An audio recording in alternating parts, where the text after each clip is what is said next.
The cowboy's saddle was his workbench and throne, his love for it is a tradition of the range.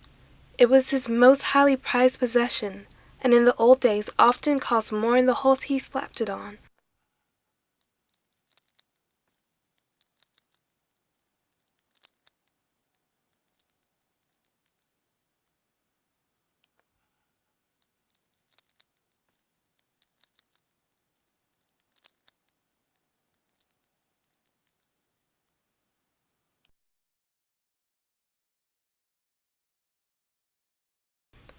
The company might sell the horses he rode up the trail behind a herd of steers, but he kept his saddle and bought it back in a gunny sack.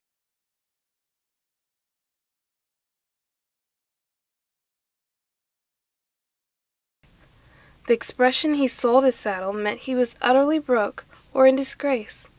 Even in death, his saddle was associated with Im, and he'd sacked his saddle meant he'd gone over the long trail.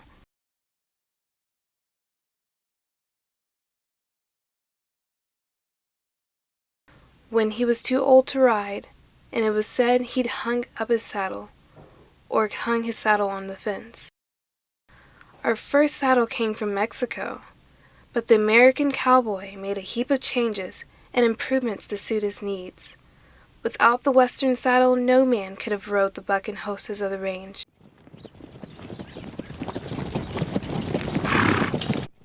And there've been no cowboys and no ranges.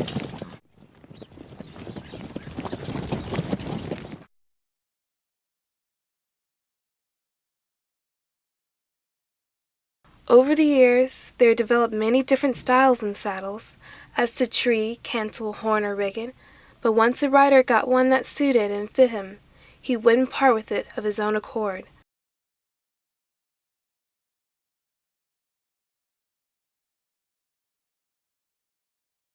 One correctly made with stout tree and prime leather would last a long time, unless it was the victim of some accident.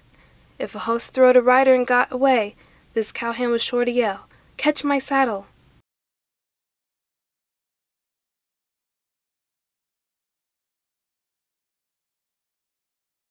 The horse belonged to the company,